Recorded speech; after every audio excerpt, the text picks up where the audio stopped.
government's control of UK civilization. Of course, we understand, and look, I'll say it again for the benefit of those that are perhaps a little unsure.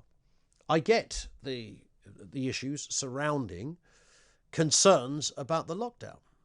But when it gets into the next territory, are we then in kind of just simply dangerous conspiracy zone? This is after police clashed with demonstrators at a protest in London on Saturday, after thousands campaigned against lockdowns, mass vaccinations, mandatory wearing of masks, and other coronavirus restrictions. 9 police officers were injured, 16 people arrested as they moved to shut down the anti-lockdown protest. Up to 15,000 people descended on Trafalgar Square and Hyde Park on Saturday, coming from all over the country and other parts of the world, I should say. Saying we do not consent. It was called the We Do Not Consent rally, despite pleas from the police for people to abide coronavirus restrictions. But with more and more people questioning the government's restrictions, what is at the heart of these protests? Let's speak to Peter Ebdon, former professional snooker player. Peter, afternoon to you, sir.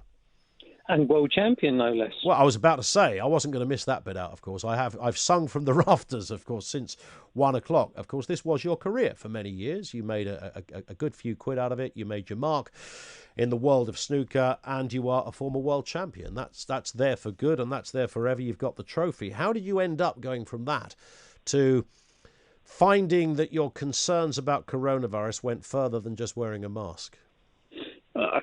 Good afternoon, Ian. Good afternoon, everybody. I think it's actually quite obvious. I think we have to really go back to the 19th of March this year, when the government scientists downgraded COVID-19 from a highly consequential infectious disease to something on par with a common cold.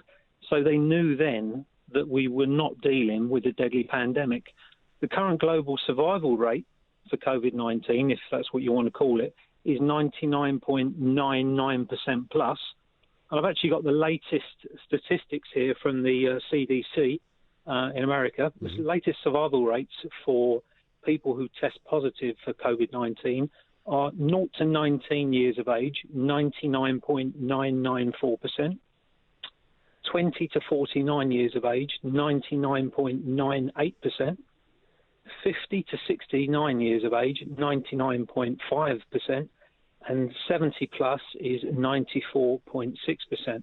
I saw an interesting statistic the other day which suggested that the average lifespan for somebody is actually more than the lifespan for somebody that is tested positive for COVID-19 is more than the average statistic. So quite an interesting thing. But then, I mean, I get that, and believe me, Peter, I'm confused by a lot of this. A lot of it doesn't make sense. You know, I was reading the stat the other day that I think the figure for people under the age of 63 that have died of this with no underlying health conditions is about something like 300, incredibly low, and you might find more people die of influenza with no underlying health conditions. So, I mean, I understand there seems to be contradictions, there seems to be a lack of consistency, and it's confusing. But to what end? That, I guess, is ultimately the question, isn't it? If they're having it away royally with our common sense here and our alleged gullibility, why? Why would governments be doing this?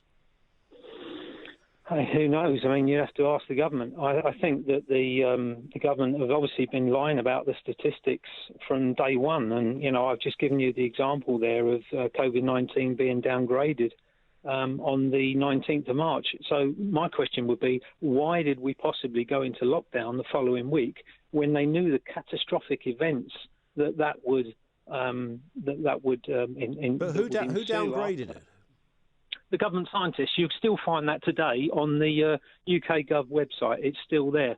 I mean, the big problem is with the PCR testing, as you know, and as Dominic Raab quite rightly pointed out in an interview with Kay Burley on Sky just 2 or 3 days ago, the success rate of the PCR test is something in the region of 7%. So a 93% false positive rate is actually quite ridiculous. And to think that everybody's lives have been compromised by a faulty test is absolutely ridiculous. One of my personal favourites regarding the PCR test was a video from Dr. John Magufuli, the president of Tanzania. most people watching mainstream media probably are not even aware of this, but he tested various animals. So this is the president of Tanzania. He tested various animals, including fruits for the coronavirus, including a goat, a sheep, a papaya, without the testers knowing that they weren't actually testing human subjects. He tested a durian, and the results were inconclusive. He tested car oil, and the results were negative. He tested a papaya fruit, and the results came back positive for COVID-19. He tested a quarry, which is a type of bird, which also tested positive for COVID-19. He tested a rabbit, which was interdeterminal, a goat, which was positive, and a sheep, which was negative. You know, that gives you an idea of what we're dealing with. The PCR tests are not fit for purpose. We should not be using the PCR tests. The whole lockdown was about the testing, and I don't know if you're aware of this, but approximately 2 or 3 days ago, Belgium, as a country, stopped using the PCR test, and quite rightly so, because they are not fit for purpose, and the UK government should be binning the PCR test now, as of today. What about all the people that have died that wouldn't have died if COVID wasn't here, Peter? It's absolutely terrible. There's thousands and thousands across the world. This is 4 times more virulent than influenza. No, I don't believe that. I don't think that's true at all. And you only have to look at Dr. Vernon Coleman. Dr. Vernon Coleman will be speaking later today, 5:30, on the Richie Allen show. He's absolutely brilliant, Dr. Vernon Coleman. He has challenged anybody in the government or the medical industry to a live TV debate, and nobody will take him up, Dr. Vernon Coleman, because he would absolutely wipe the floor with them. Is he not? By a weird coincidence, this is absolutely true, Peter. I was sitting at home this morning putting this show together, and I looked at my bookshelf and I pulled out a book written by Dr. Vernon Coleman, which was actually about the EU. He doesn't much care for the EU and the whole kind of unified system of governments that the EU have, of course. And I don't blame him. I think the EU is a stepping stone to a one world government. Well, I was going to come on to that. Avoided at all costs. A lot of what was in there, you know, I thought that I used to interview Vernon a bit. He was a bit of a conspiracy theorist, it seemed to me, Peter. Well, it's quite interesting that you should mention that, because I follow a guy called Phil Greaves on Twitter, and he says conspiracy theory is a ruling class pejorative term for class consciousness. He also says anyone and everyone who deploys the conspiracy theory slur is a reactionary enemy of revolutionary science and truth, and or a juvenile, screen-damaged imbecile. Absolutely no exceptions. I think was it the CIA or something that first came up with the term conspiracy theories for the very reason that you've just, whatever people think about the reason you've given, but they came up with it in order to malign anyone that had a differing view from the government. What about Bill Gates, Peter, finally? Where do you see he sits in all of this? He's just a bloke that makes computers, who made a lot of, I mean, you made millions playing snooker. He made millions making computers. Well, he's made billions from vaccines. It's interesting that you mentioned Bill Gates, because he's got ties everywhere. As you know, he's got financial ties everywhere.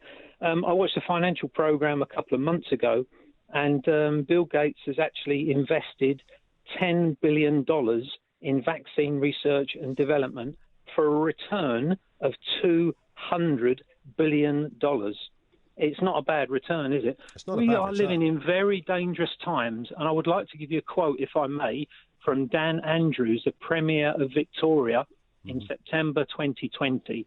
Quote, "In fact, you'd be surprised at how much can be avoided if people stop insisting on their personal freedoms, because insisting on human rights is not only selfish, it's stupid."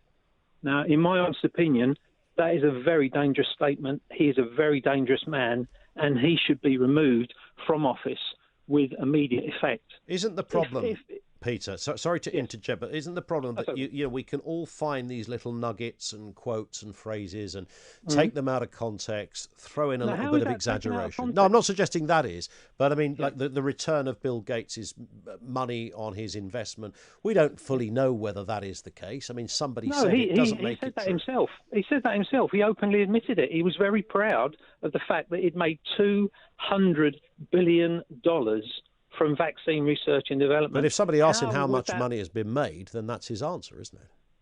Yeah, that's absolutely true. There are always alternative reasons for why things have done. But, the thing with the government, going back to the government, a lot of this is fear.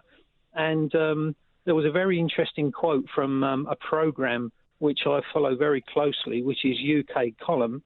And I'll just see if I can find that for you. 1 second. I'm sure it's in the research there somewhere, Peter. Yeah, it'll be in the research here somewhere. Yeah. I haven't got it. Sorry. No, I think this is. Sorry. Yeah, thank you for waiting. This is really important. Pleasure. So months ago, UK Column, which is a great programme. It's available on Monday, Wednesdays, and Fridays at 1 p.m. on YouTube. YouTube, yeah. So this is a quote from the SAGE Internal Government Committee. Mm-hmm. A substantial number of people still do not feel sufficiently personally threatened. The perceived level of personal threat needs to be increased among those who are complacent using hard-hitting emotional messaging. Use media to increase sense of personal threat. That is absolutely disgraceful. And that's come from SAGE, you're saying? That's come from an internal document from SAGE, as reported on UK Column months ago. Right. If I asked SAGE, they'd probably go, we didn't say that. Maybe they would. I'm sure. So then it becomes kind of sort of conspiracy theorist word against SAGE, doesn't it? And that's maybe the battle. Like I say, I've already explained the conspiracy theory term. It's an absolutely ridiculous term. Yeah, no, I understand your interpretation of that, Peter. Can I just ask you another question? I know we're short on time. Just tell me for a second, why move from the comfy world of snooker, the green of the table, the colour of the balls, the relaxation of the game, and something you are a former world champion at, to advancing theories that you perhaps believe, but surely not as comfortable. I'm dealing in facts. I retired from snooker earlier this year because I've got a very serious degenerative neck problem, which meant that I couldn't practice anymore. I went to see a professor in Coventry, and he explained to me that I needed to have an operation whereby I was looking at the removal of 2 discs in my neck. Wow. I've got severe wear and tear. So you can't even play for fun? I can't play. I'll never play snooker again, unfortunately. Wow, sorry. I had a 29-year professional career. I always gave my best. Very proud to have been world champion, UK champion. I never fell off the tour. I was a top 16 player for 16 years. And so really I didn't have a choice. I trained a few years ago at the College of Healing in Malvern to become a professional healer. So that's what I'm doing. I've had an interest in thoroughbred bloodlines for the last 30 years. So I'm now expanding that business whereby I'm designing pedigrees for racehorse owners and breeders. Nice. So, I've got a lot to do. You're not just bored, Peter. Some people might say you're just bored. You've got too much money and too much time. No, I wish that were true. No, I'm very, very busy with various things. But, for me, this whole thing is about creating fear within the public. Because if you create fear, people can't act rationally. Okay. What I like to do is take a step back and review all of the information. And there are some fantastic people out there. You've got the Richie Allen Show, you've got Dr. Vernon Coleman, you've got UK Column. There are lots and lots of people that are explaining the truth of what's really going on. If I may, I would like to give you a quote from Dr. Bruce Lipton. Just briefly, Peter, if you didn't, briefly, don't mind, sir. He's absolutely brilliant. And, he talks about only being able to experience either the vibration of love or of fear at any one time. He says, love opens you to the world, which allows you to bring in the joy, the energy, and the happiness. Fear closes you down. Love enhances energy. Fear shuts energy down. Choose love. Peter, thank you. It's a very profound point to finish on. That's Peter Ebdon, former professional player, former world snooker champion. You may remember, of course, whose life has taken a